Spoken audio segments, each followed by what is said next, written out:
Welcome everybody to a special web chat here, actually at the Washington Convention Center in Washington, D.C. We're not in our usual spot at the White House because there's a pretty big event that's happening here right now, the Nuclear Security Summit. And I'm joined today by Ben Rhodes, Deputy National Security Advisor, to answer your questions and talk a little bit about what's happened here in the last 2 days, and then also sort of the week we've had on the issue generally. So before we dive in, I'm just going to ask a question we got in earlier that I think is broad enough for you to sort of dig into a couple things. It actually comes from one of the White House correspondents, Mark Knoller from CBS Radio, who posted a picture of all of the leaders today, a group photo, and asked the question, though the risk of a nuclear attack has gone up, why are these men smiling? So can you talk a little bit about the good and the bad here? Yeah. Well, thanks, Megan, and thanks everybody for joining us today. It's a good question, of course. First of all, I believe Mark Knoller is quoting the president saying the risk of nuclear attack has gone up.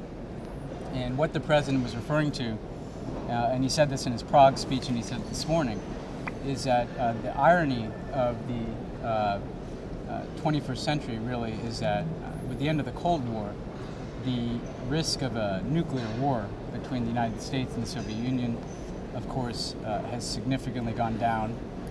So what we normally worried about in the nuclear age, which was a nuclear war between states, that threat has been mitigated in many respects. But as terrorist groups have proliferated and have made known their intention to try to acquire a nuclear weapon, the risk of an attack with a nuclear weapon has actually gone up because terrorist groups, unlike states, cannot be deterred from using nuclear weapons. So that's why the president felt it was so fundamentally important as a priority for the United States of America to lead a global effort to secure nuclear materials so that they can't fall into the hands of terrorists. Because what you have is a lot of materials around the world, chiefly high enriched uranium and plutonium, that are in many instances not as secure as they should be. And what we want to do is galvanize collective action to secure these materials, to lock them down, so that within the next 4 years, which is the goal the president has set, they will be at a level of security that they cannot fall into the wrong hands, that they cannot be acquired, purchased, stolen by terrorist groups who would use them. So that's the fundamental premise of this summit, that this is the greatest threat to American national security, and that therefore we need to lead with a sense of urgency a global effort to secure these nuclear materials. So it's obviously a grave threat.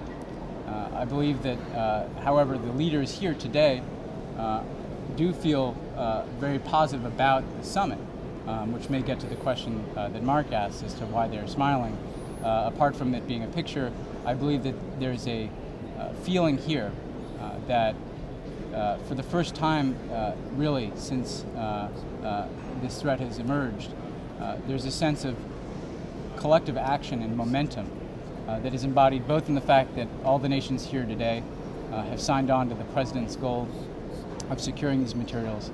There'll be both a communique that captures that commitment and also a specific work plan where the nations will sign on to a series of steps that they will take collectively to pursue that 4-year goal.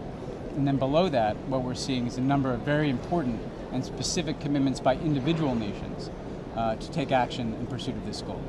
So for instance, yesterday we saw Ukraine, which of course is a former Soviet republic that has a substantial amount of high enriched uranium, that they've agreed to transfer that high enriched uranium out of their country to help secure it so that of course it can't fall into the wrong hands. That's just one illustration of a whole range of national commitments that will be made as it relates to getting rid of high enriched uranium, enhancing greater nuclear security measures, investing in best practices, signing on to international agreements and efforts to secure these materials. So I think there's a sense of very positive momentum here of concrete action so that going forward we can reach the president's goal of preventing that nuclear attack that is mentioned in the question. Great. And before we take the next question, I should point out you can actually ask questions. Head over to facebook.com/White House, or if you're on Twitter, we're actually taking questions through my Twitter handle, which is @Macon44. And we're keeping our eye on it and pulling some out. And the next one actually touches on not just the summit here, but also the START treaty, which you were just in Prague to handle with the president. And Chris Bowen on Facebook asks, Reagan was the first to sign agreements to reduce nukes. So why do we still have them? Why does Russia still have them? That's a great question. And of course, what we saw over the course of the Cold War was, for many, many years, the United States and the Soviet Union were building up their arsenals and had many, many, many thousands of nuclear weapons. That trajectory started to shift, in particular around the time that the questioner points out, towards the end of the Cold War under Ronald Reagan. Ronald Reagan actually also articulated a goal that President Obama has very much associated himself with which is working for a goal of a world that eliminates all nuclear weapons. But we also recognize that it's going to take time to achieve that goal.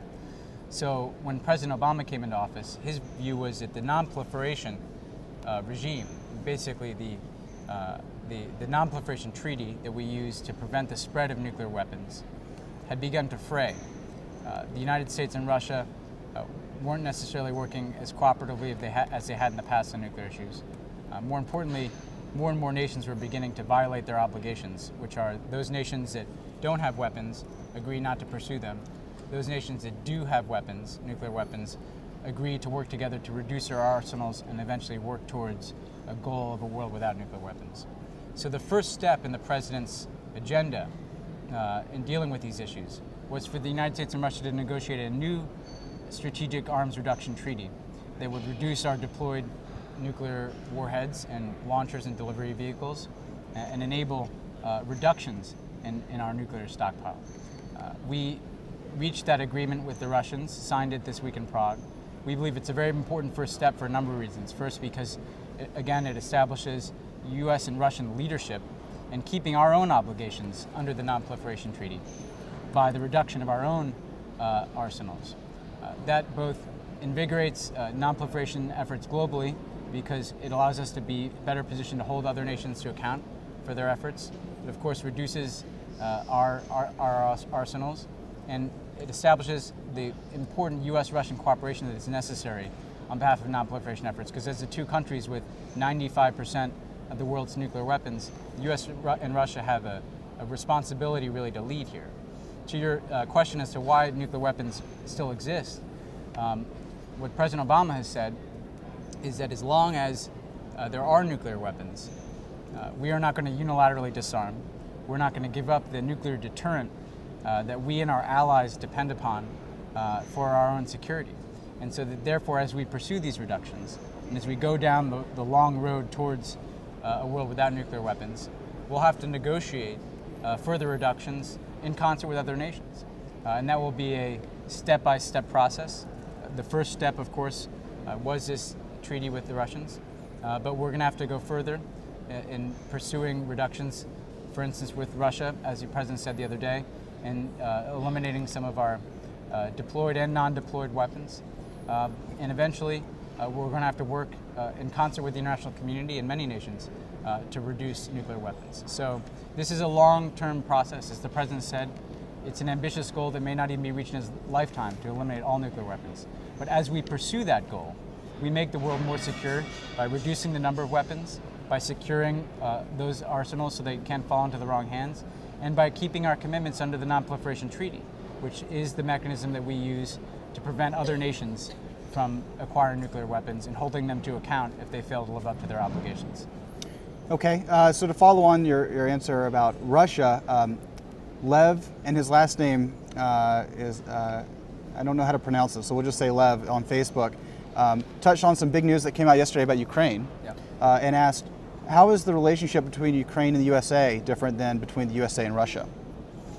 Well, it's an interesting question, and I'd say a number of things. First of all, Ukraine has been a leader, really, in the area of non-proliferation for many years.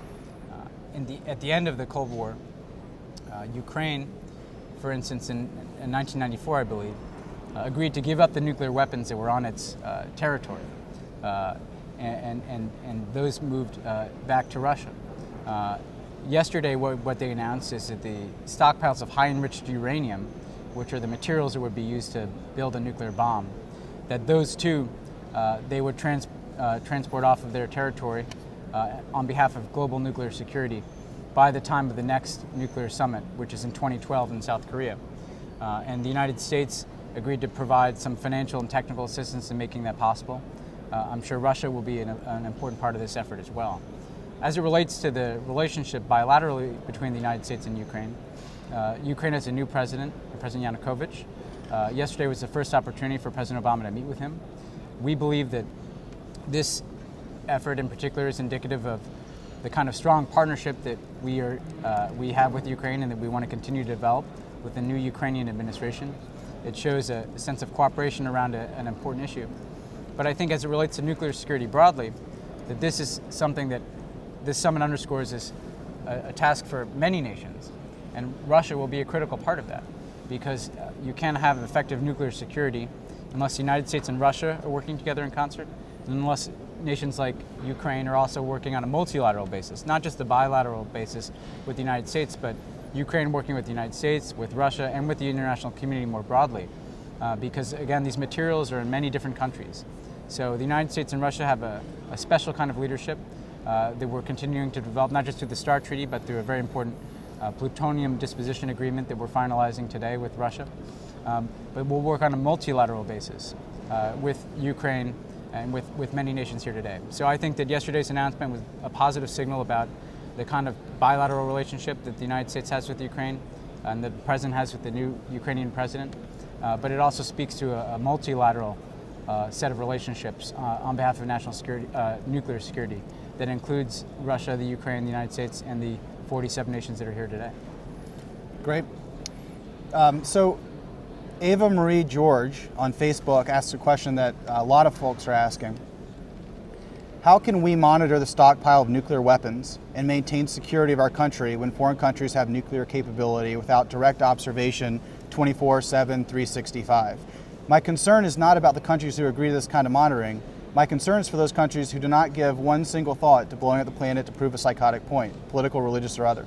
How can we assure compliance if every country continues to produce those very supplies that are being used to build these dirty bombs? It's an interesting question, of course, and a fundamental question. I'd say two things. You have the nations that are coming together, for instance, here today. And a lot of that, the agreements that are being forged today and the work plan that is being developed today speaks to your question, which is how does the international community have assurance that those nuclear materials and stockpiles that exist are secure? What kind of international effort is there, for instance, through the IAEA, the International Atomic Energy Agency, to ensure that the international community can be confident that nuclear materials, nuclear stockpiles are secure? And so what is being developed today essentially is a series of, in some cases, nations giving up their nuclear material altogether, as we've seen in a number of instances. Ukraine, Canada, Mexico, Chile recently shipped its HEU, high enriched uranium, to the United States. But in addition to those nations giving up those materials, you also see nations signing on to essentially either international, specific international efforts related to the IAEA and other monitoring mechanisms, and also a series of best practices as it relates to nuclear security, so that the nations of the world can share the best ways in which they secure their own materials. Then there's a second category of nations. Well, in particular, I think the ones that you're alluding to, which might be those nations like Iran, for instance, that are in violation of their non-proliferation obligations, that are perhaps developing a nuclear weapons capability and a nuclear weapons program outside of the non-proliferation treaty. And we have reason to believe through Iran's behavior that they, number one, continue to fail to live up to their obligations under the NPT, and that suggests their pursuit of a nuclear weapon. And in that instance, that's where the non-proliferation treaty itself becomes so fundamentally important, because the NPT, the non-proliferation treaty, has essentially been able to keep the number of nuclear weapons states relatively low. At the dawn of the Cold War, it was projected that scores of nations would pursue nuclear weapons in the coming years. Because of the NPT, proliferation was largely stemmed over many years. We've seen that fray in recent years as nations like Iran and North Korea have pursued nuclear weapons. So what the president is really focused upon is having an NPT that is reinvigorated and strengthened so that we can hold nations accountable when they don't live up to their obligations. He said, of course, that a nation like Iran has a right under the NPT to peaceful nuclear energy. And if they can demonstrate that their nuclear program is for peaceful purposes, it can be brought into the framework of the NPT, and Iranians can benefit from peaceful nuclear energy. If, however, Iran continues to fail to live up to its obligations under the NPT, they need to be held accountable, which is why the United States, with a coalition of nations, is pursuing a new sanctions resolution at the United Nations to sanction the Iranian government should they continue to fail to live up to their obligations under the NPT. So we believe that in addition to securing nuclear materials, we need to stop the spread of nuclear weapons more broadly. And we believe that by reinvigorating the international efforts around nuclear security and around nonproliferation, we'll be in a far stronger position to hold those nations accountable that do fail to live up to their obligations. Okay, so I've got 3 questions for you at once, but they're all pretty similar. But they have to do with the question of, so we want to eliminate them, now what? So let's start with Philip Winter, who asks, Dear Mr. Rhodes, when you were talking about the elimination of nuclear weapons, what will you do with them? Where will you leave them, all the uranium that's left behind? The next one says, how does the government plan to dispose of disarmed nukes? And the final question, more of an economic one from Kentucky, says, please explain how the U.S. will pay for the protection of uranium. Will the countries giving up the material share in the cost? So how does it all work from an economic standpoint? I will answer this to the best of my capability. There are colleagues of mine with far greater scientific knowledge, I think, who can speak more precisely to the way in which some of these materials are disposed of. I think later today, for instance, we're having a briefing with our team here around the summit, who I think can speak with some specificity to these questions. But for instance, I think what you see in many instances is there are certain materials that are more that are most at risk in terms of being transferred into a bomb. In particular, plutonium and high enriched uranium. So for those nations that want to pursue peaceful nuclear energy, this process involves turning those materials, transferring them out of the country, but also providing them with a low enriched uranium power within their own borders. So, for instance, Mexico, which has agreed to get rid of its high enriched uranium here today, the power that they've depended upon as it relates to those efforts can come from a different kind of nuclear energy, from low enriched uranium, so that therefore they can have the benefits of energy without the risk of the materials that are most vulnerable for a bomb. So what we want to get to is an international framework where nations and people can benefit from peaceful nuclear energy without having the accompanying risk of the presence of these kinds of materials on multiple and many places where they could be vulnerable to falling into the wrong hands. So there are many different ways, I think, of disposing of these materials, and some of it is disposing of them, and I think some of it is transitioning them into a different kind of energy that can be harnessed for good, and that frankly over time can have a great economic benefit, because there are economic benefits that come from peaceful nuclear energy. So I'll leave it to those with a far greater aptitude for science than me to speak to the processes with which we dispose of these materials or transition them into other kinds of energy. But the international framework that we're setting up here is intended to do that. And I might add that tomorrow there's also going to be an accompanying summit of private sector companies, because a lot of these nuclear materials, frankly, are not just in the hands of governments, but they involve the management of the private sector. So the private sector is coming together behind a series of security practices that can enhance this effort as well. Okay, well, that was a pretty in-depth one, so I'm going to give you an easy one. Thanks. Take a break, and then we'll come back to Farther it. away from science, you know. we got one from Twitter. The name is XOAMZZ, so I'll leave the pronunciation to everyone out there. But she just says, what's it like working at the Nuclear Security Summit? Can you tell us a little about what's going on here and what it's like for you to be Sure. here? Well, I'd say two things. First of all, it comes at the end of a very busy 9 days on these issues. 1 year ago, on April 5th, the President gave his Prague speech. And we've kept 3 commitments of that speech this week. The first was we released a nuclear posture review, which reduced the role of nuclear weapons in America's national security strategy by focusing our deterrent on those nations that don't have nuclear weapons that are not compliant with their NPT obligations. And therefore, those nations that are in compliance with the NPT and don't have nuclear weapons would not be subject to being threatened with America's nuclear arsenal. So that kept the President's commitment to reduce the role of nuclear weapons in our security strategy, because we believe in the 21st century, coming out of the Cold War, with terrorists and proliferation being the threat, we can therefore reduce our reliance on nuclear weapons for security. Second is the START Treaty, which Macon mentioned, and we traveled to Prague and had a very exciting event where the President and President Medvedev signed was really a historic treaty moving forward. And then we came back here to the summit, and I'd say it's been a very busy couple of days, because we've had 47 nations here. And in addition to the massive challenge, and frankly in some instances a logistical challenge of facilitating all those nations coming together here at the summit, the President has also done a lot of business on a bilateral basis. I think he's had 10 or 11 meetings, bilateral meetings with other heads of state.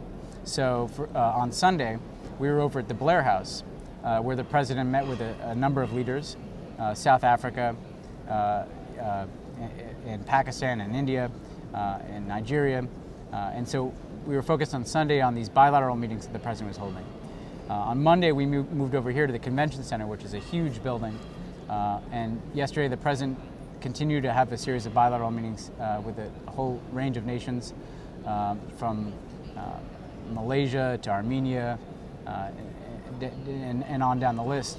And then last night at dinner, he kicked off the summit by hosting world leaders here for a dinner where they discussed the threat of nuclear terrorism.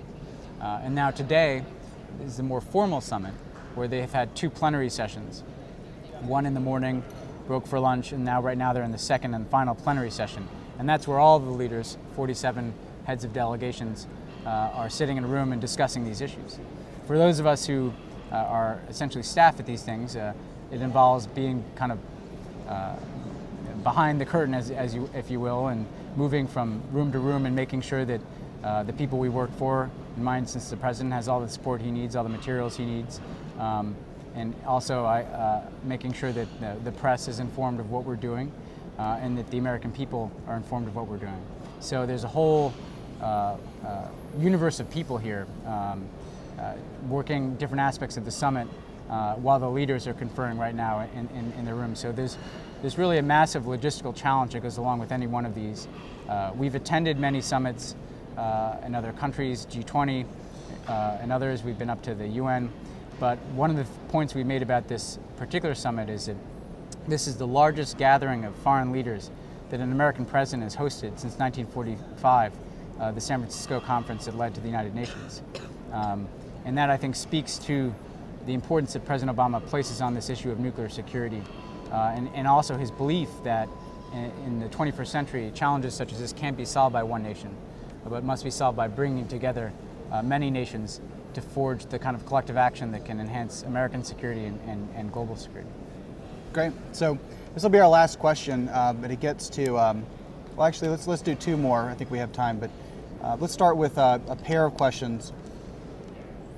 The first comes from Alan Batterman, and he asks, what constitutes dangerous nuclear material? Would it include nuclear waste from power plants? And the second question is from Morgan Haley, who follows up and says, why do private interests have access to nuclear grade materials? So can you talk a little bit about how we're defining things here? Sure. And again, I spoke to this a little bit, but I think I can be a little bit more specific. When it comes to what a terrorist might use, right, there's a range of nuclear materials that are dangerous. I mean, obviously, these are very highly dangerous materials. Now, there's such a thing as a dirty bomb, which you may have heard of, And that may be an instance where radiological materials are packaged with conventional explosives by terrorists and detonated in a way that causes damage and obviously widespread fear in the area that these materials are released. But that doesn't produce a nuclear yield. So it doesn't produce the kind of nuclear explosion, mushroom cloud explosion that we associate with these weapons.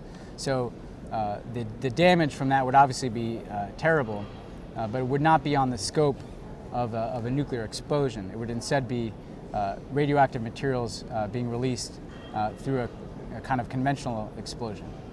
Then the second and more dangerous materials that we're focused on at this summit are those that can forge a nuclear yield. And that specifically is high-enriched uranium or plutonium. And that through the acquisition of those materials, and of course the process of turning that into a weapon, it's possible to create a nuclear explosion, which of course could kill on the order of tens or hundreds of thousands of people. So the focus of this summit is on the latter, those materials, high-enriched uranium and plutonium, that are the most dangerous because they could lead to literally a nuclear explosion rather than the release of radiological materials. Now we do have, of course, very aggressive efforts around the dirty bomb threat, but this summit is focused in particular on the threat of those materials that could be used to make a nuclear bomb. And again, we know that Al-Qaeda, for instance, and some other groups have actively pursued that capability. They've tried to buy it, they've tried to acquire it through various means. So the good news is, though, that we know that there's a specific kind of material that is necessary to make that kind of weapon, and that we do believe that that material can be accounted for and secured through the kinds of efforts that we're launching here today. And that it also can be buttressed by the kind of interdiction processes that we pursue now, so that we're shutting down any kind of black market trade in these materials. So that I think answers the first question. The second one on the private industry is that there, of course, is a nuclear energy industry. But of course, the nuclear energy industry takes place within regulation and cooperation with national governments. So essentially you have governments working in concert with industry to ensure the security of what are very dangerous materials. Okay, so this will be our last question. It comes from Isabel Hutchinson on Facebook, who asks, how can I reassure my family that we are just as safe under this plan as we were before? Well, I would actually argue that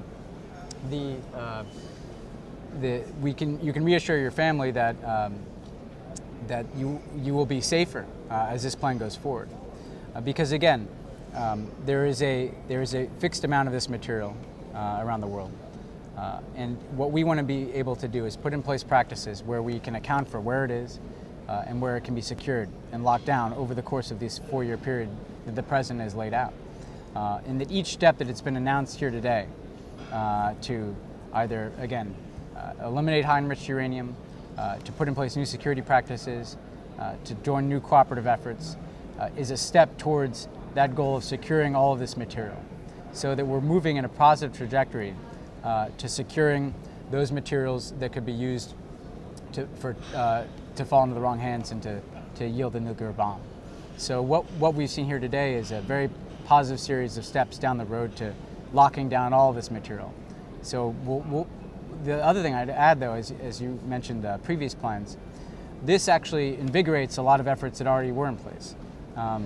For instance, after the fall of the Soviet Union, we put in place what is widely known here in the United States as the Nunn-Lugar program, or the Cooperative Threat Reduction Program, where the United States worked with Russia and former Soviet republics to try to secure a lot of this material. And that yielded some success. And what we've done is we've wanted to both build on the successes of the past, to find out what worked and to do more of it, and also, though, to create a sense of urgency around this, that we can't move at kind of a slow pace in securing these materials, because we know that terrorist groups are actively seeking them. So this summit was very much about galvanizing a sense of urgency, bringing together a wide range of nations, fostering collective action, and also calling upon nations to take individual actions to speed up this process of securing these materials and providing the assurance to someone like you that your family will be more secure from what would be a high consequence threat. And just to be clear, the reason we're focused on this is that it is the threat that would have the highest consequence. That doesn't mean that it's the most likely threat to take place. It means that were it to take place, it of course would yield the greatest devastation. So by eliminating the materials that are necessary to execute that threat, we believe we can remove from the broader terrorist threat what would be the most devastating attack, so that they don't have access to those materials that could lead to more widespread destruction than we've seen in previous terrorist attacks, and that we are constantly being vigilant in reducing that threat, just as we are in trying to dismantle terrorist networks more broadly, so that any kind of terrorist threat is dramatically reduced and the American people are far more secure. So that's what really this is all about, fostering collective action on the side of keeping the most dangerous weapons away from the most dangerous people, just as we continue to pursue our counterterrorism efforts to disrupt, dismantle, and defeat Al-Qaeda and its affiliates around the world. Great. Well, thanks for joining us, Ben, and thanks for tuning in. This video, in case you missed any of it, will be available at whitehouse.gov later this afternoon. And stay tuned for future chats. Thanks a lot and have a good day. Thanks.